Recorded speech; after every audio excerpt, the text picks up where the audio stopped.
Bonjour et bienvenue à tous. Dans cette vidéo, nous créerons un sommaire dynamique et interactif, qui permettra de naviguer rapidement vers les feuilles de notre classeur. Nous en avons ici plusieurs, auxquelles nous souhaitons accéder en partant de notre feuille principale nommée sommaire. La première opération consiste à obtenir le nom de chacune des feuilles. Pour cela, nous nous servons de la fonction cellule. Dans son premier argument, nous aurons le paramètre nom fichier entre guillemets. Dans le second, nous aurons une cellule de la feuille. Nous y mettons ces deux, mais n'importe quelle cellule de la feuille aurait fait l'affaire. Cette formule nous permet d'obtenir le chemin complet de notre fichier Excel, y compris le nom de la feuille dont fait partie la cellule définie dans le deuxième argument. Pour en extraire uniquement le nom de la feuille, nous imbriquons cette formule dans le premier argument de la fonction texte après. Dans le deuxième argument, nous aurons le délimiteur qui sera un crochet fermé entre guillemets. Et dans le troisième, nous aurons le numéro de l'instance que nous souhaitons.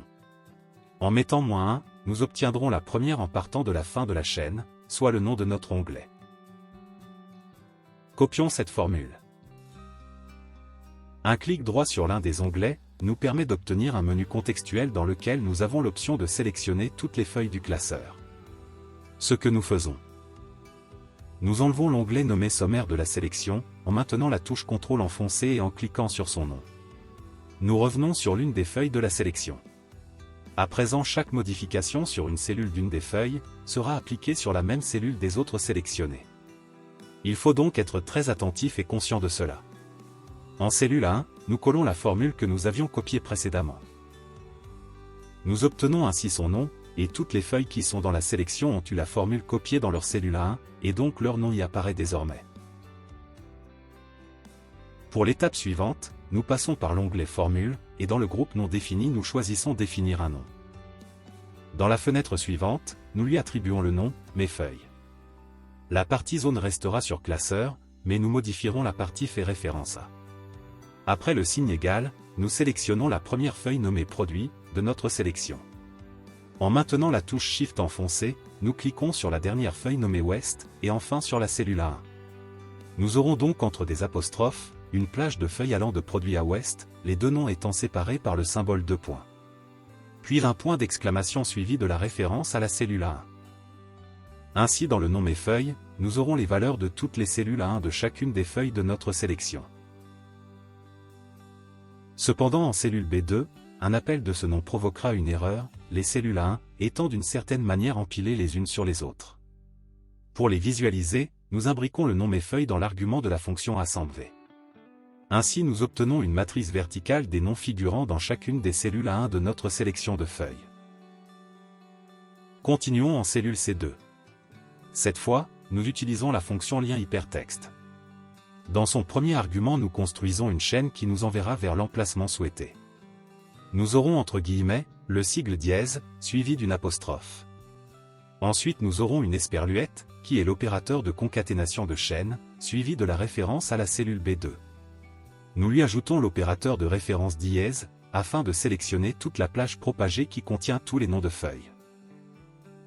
Nous ajoutons une nouvelle esperluette, suivie d'une chaîne entre guillemets, composée d'une apostrophe, d'un point d'exclamation et de A1. Dans le deuxième argument, nous pouvons mettre un terme convivial qui apparaîtra à la place du lien créé. Nous ouvrons les guillemets. L'appui simultané des touches Windows et point-virgule permet d'afficher une fenêtre d'emoji notamment. Nous y cherchons une flèche vers la droite. Nous l'insérons et fermons les guillemets. Ainsi nous obtenons la matrice des liens, correspondant à chacun des éléments de notre plage de nom des feuilles. En survolant chacune des flèches, nous voyons le lien reconstitué pour chaque feuille. Le dièse devant chaque référence indique que c'est interne au classeur.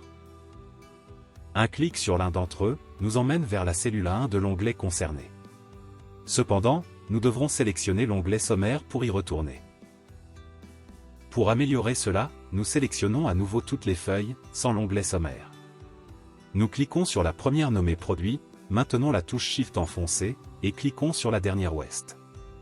Nous nous positionnons ensuite sur la cellule B1 de l'une des feuilles de la sélection. Nous utilisons à nouveau la fonction lien hypertexte. Dans son premier argument, nous commençons par la chaîne, dièse apostrophe, entre guillemets, suivi de l'esperluette pour concaténer le résultat de la fonction cellule. Dans celle-ci, nous aurons le paramètre non fichier, et dans le second, nous faisons référence à une cellule de la feuille sommaire, afin d'en obtenir le chemin.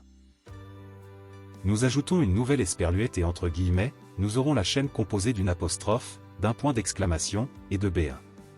Ainsi nous avons construit notre lien vers la cellule B1 de la page du sommaire.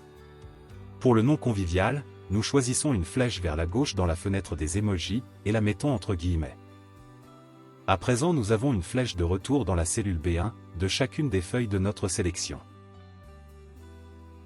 Nous uniformisons rapidement sa couleur. Un clic sur la flèche nous renvoie vers la cellule B1, de notre onglet sommaire. Nous pouvons naviguer vers la feuille souhaitée et revenir à notre feuille principale. Si nous renommons une feuille, comme par exemple produit en article, cela est répercuté dans notre sommaire, et la navigation fonctionnera. Par contre l'ajout d'une feuille nécessitera quelques interventions. Nous en ajoutons une, et la nommons centre. Nous devrons copier les deux cellules 1 et B1 d'une des feuilles du sommaire, qui contiennent les formules qui pour l'une renvoient le nom de la feuille, et pour l'autre définit le lien de retour. Nous les collerons aux mêmes emplacements dans la nouvelle feuille nommée centre. La feuille ne faisant pas partie de la sélection définie précédemment dans le nom mes feuilles, elle n'apparaît pas dans le sommaire. Nous avons deux possibilités. La première sera de l'insérer à une position entre la première et la dernière feuille de cette sélection. C'est ce que nous choisissons de faire ici. Notre matrice s'est agrandie, et la voilà présente dans notre matrice. La navigation avec cette nouvelle feuille est maintenant fonctionnelle. La deuxième possibilité aurait été de modifier la plage référence de notre nom mes feuilles, dans le gestionnaire de noms, en changeant les bornes de début et de fin.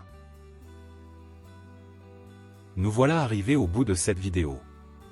Vous savez maintenant comment créer un sommaire dynamique, et ainsi faciliter la navigation à travers les nombreuses feuilles d'un classeur, vous permettant ainsi un gain de temps. Merci pour votre attention. À bientôt.